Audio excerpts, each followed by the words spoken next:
قابل صدر احترام صدر جلسہ محترم حضرات،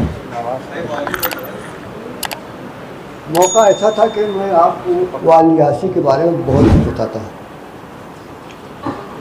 میں شاید مسعود سے ہی میں نے پہلے کہا تھا کہ یہاں دیکھیں جو لوگ بیٹھے تھے ان کی عمریں دیکھیے کیا ہے، مجھ سے زیادہ عمر کا کوئی آدمی ہو تو بتائیے۔ مولانا چلے گلی، انہوں نے پتہ نہیں کیا کہا، میں ان کا جواب دے سکتا تھا، گھر دے دوں گا، کوئی گھر پر جواب دے دوں گا کہ وہ نہیں جانتے والی یاسی کے بارے میں۔ میں جیتے والی یاسی شاعر نہیں بنے تھے، جب والی یاسی کی جب شاعری نہیں شادی نہیں ہوئی تھی، والی یاسی کی جب اولاد نہیں ہو رہی تھی، والی یاسی جب کتابیں بیچ رہے تھے، اس وقت سے میں جانتا ہوں۔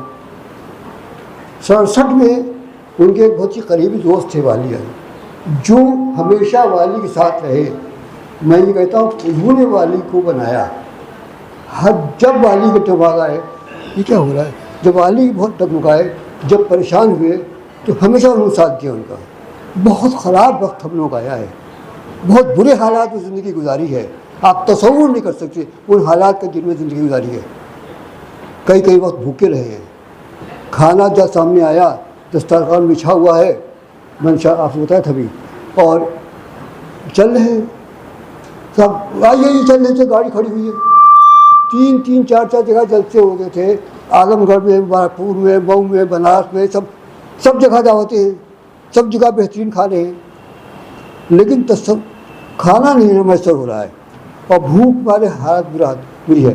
اور میں شاید برداشت کر لیتا ہوں بھوک، لیکن والی بھوک برداشت نہیں کر پاتے تھے، تو بڑی تکلیف میں زندگی گزاری۔ اور آخر میں ایک جگہ ایسا تھا جہاں کم سے کم 1.5 لاکھ کا مجمع تھا، 1.5 لاکھ کا مجمع تھا، اور مجمع سیاسی تھا، شاعری حدیث و چینی۔ مجھے صرف تقریر کرنا تھی اور والی یاسی کو کلام پڑھنا تھا۔ اور وہ تھا وہ جب یو پی کا ایک چیف منسٹر کا انتخاب ہونا تھا، اور وہ آدمی تھا جو کچھ نہیں تھا دہلی میں، اور اس کو یہاں بھیجا گیا تھا، تو ہر آدمی یہاں کا چیف منسٹر اس کو جوتے اٹھا رہا تھا، یہاں کا چیف منسٹر اس کو جوتے اٹھا رہا تھا جس کو چیف منسٹر بننا تھا، اس کے سلسلے میں چلتا تھا، بے پناہ ہجوم تھا، سمجھا۔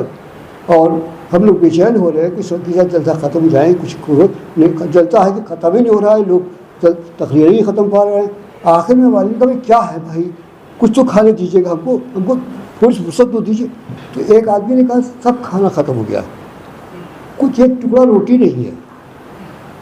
تو کہیں گے پھر کہیے چند ٹکڑے روٹی کے ہیں، خمیری کی میں لے کے آتا ہوں، یہ خمیری روٹی ہے، اگر آپ یہ دیگے ہیں اس میں کہیں سالن مل جائے تو کھا لیجیے۔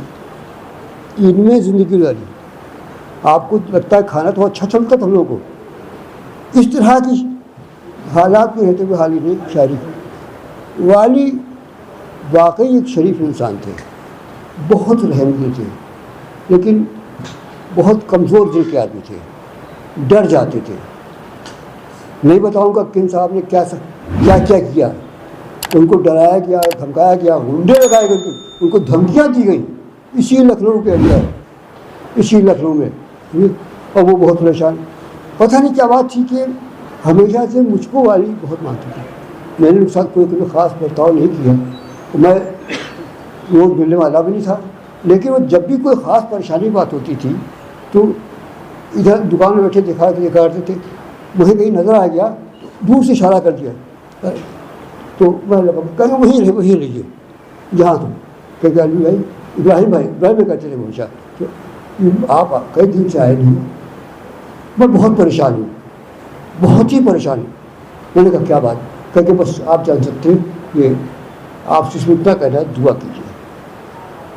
میں نے کہا ٹھیک، اس طرح کی باتیں مجھ سے بعض باتیں ایسی تھی انہوں نے کہہ دیا تھا مجھ سے کہ ابراہیم بھائی یہ راز ہے، راز ہی رہے گا، اور وہ راز نہ ان کی بہن کو معلوم ہے، نہ ان کے کسی بھائی کو معلوم تھا، نہ کوئی جانتا ہے، میں کہہ نہیں سکتا، وعدہ ہے میرا۔ آج بھی انتہائی نفیس شریف اور وعدے میں پابند آدمی تھے۔ آج ہم سب لوگ کیسی زندگی گزار رہے ہیں، آپ نے دیکھا میں بیٹھا رہ گیا، جماعت ہو گئی، عشاء کی نماز ہو گئی، میں عشاء کی نماز کبھی چھوڑتا نہیں جماعت سے، مجھے بڑی تکلیف ہوتی ہے کہ اگر جماعت چھوٹ جاتی ہے شادی تو میں بھول جاتا ہوں. مجھے عجیب عادت ہے کہ پہلی رکعت ہے دوسری ہے، تحیات پڑھ رہا ہوں یا رمضوں پڑھ رہا ہوں، تو اس لیے میں عشاء کی نماز کبھی چھوڑ نہیں چاہتا. لیکن آج مجھے یہاں بیٹھا رہ گیا عشاء کی نماز. اگر والد میرے ساتھ ہوتے تو ایسا نہیں ہو سکتا تھا. جگہ جگہ ہمارا والد کا ساتھ ہوا، جگہ جگہ ہوا، طرح طرح کے الزامات والد کے بارے گئے، طرح طرح کی باتیں ہوئی. اور ایک 58 مشاعرہ تھا، اس مشاعرے میں والد نے جو پہلی غزل پڑھی تو اس میں چھتے ہوئے ہر سب بڑی تعریف. تو لوگوں نے کہا یہ ان کی غزل نہیں ہے، ان کے والد کی عورت ہے. بہت افسوس ہوا. والد سے کہا بھائی یہ آپ کے والد کو کل رکے، آپ کی واہ تو ہوئی مشاعرے میں، لیکن تو خاموش ہو گئے. تردید نہیں کی والد نے، تردید نہیں. اس کے بعد انہوں نے پھر جتنی محنت کر سکتے تھے اس سے کہیں زیادہ سوائے پڑھنے کے انہوں نے کوئی کاروبار نہیں رکھا. پڑھتے رہے، سمجھتے رہے، جانتے رہے. تو آج کا شاعر، آج کا بڑا سوال نقاد بھی پڑھتا نہیں ہے. افسوس کی بات ہے. کتاب کھول کے اس کی تحریر دکھا کے کہتا ہوں یہ جو آپ کی تحریر ہے یہ بول رہی ہے کہ آپ نے پڑھا نہیں ہے. آپ نے کیسے لکھ دیا؟ آپ کو میرا نام نہیں معلوم، آپ نے میرے کو مضمون لکھ دیا ہے. میں بہت خطرناک آدمی ہوں، رعایت نہیں کرتا ہوں. سمجھے؟ اس طرح والد جانتے ہیں سب باتیں.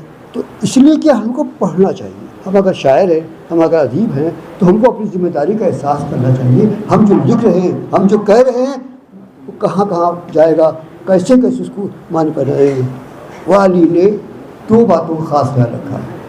ایک تو یہ کہ وہ کبھی بہکے نہیں. 60 سال سے بھی زیادہ کا عرصہ ہے ساتھ رہا.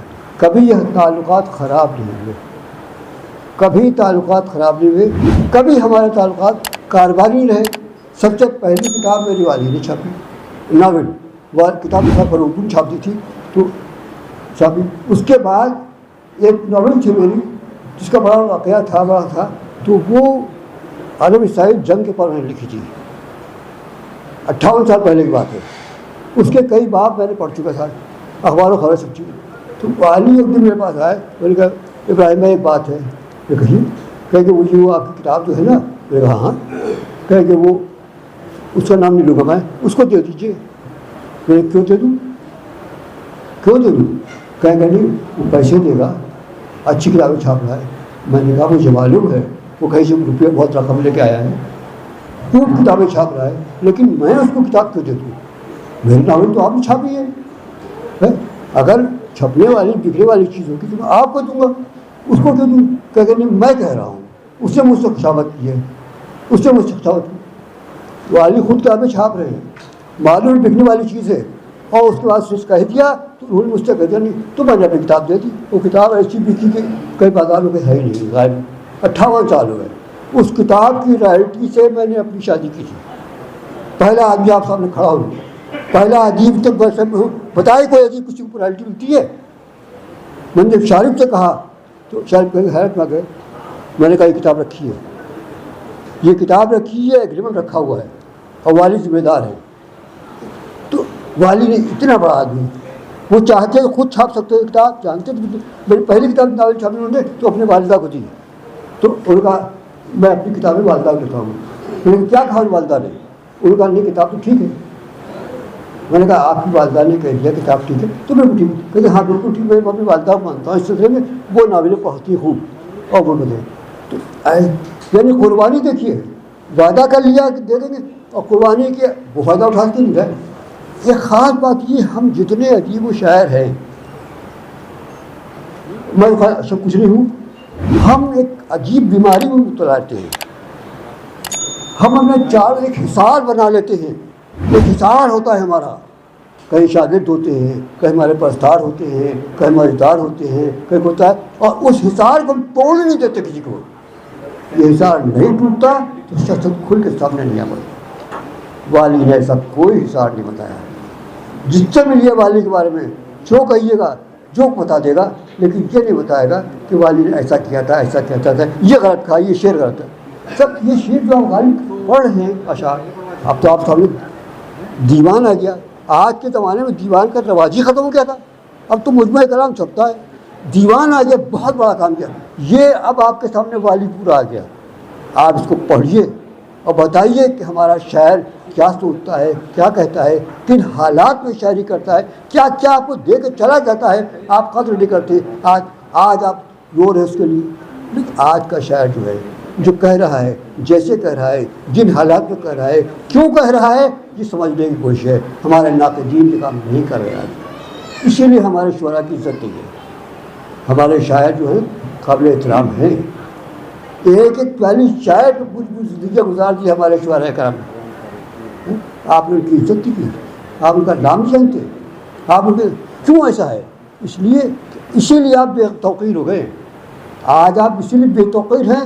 آپ کی تعظیم اس لیے نہیں ہے کہ آپ نے اپنے بزرگوں کی تعریف نہیں کی, آپ نے اپنی زبان کو سمجھا, آپ نے شاعری کو نہیں سمجھا, آپ نے شاعر کو سمجھا. والی نے جو کلام پیش کر دیا وہ آپ کو مجبور کر رہا ہے کہ آپ اس کو پڑھیں اور اس کی تعریف کریں. شکریہ.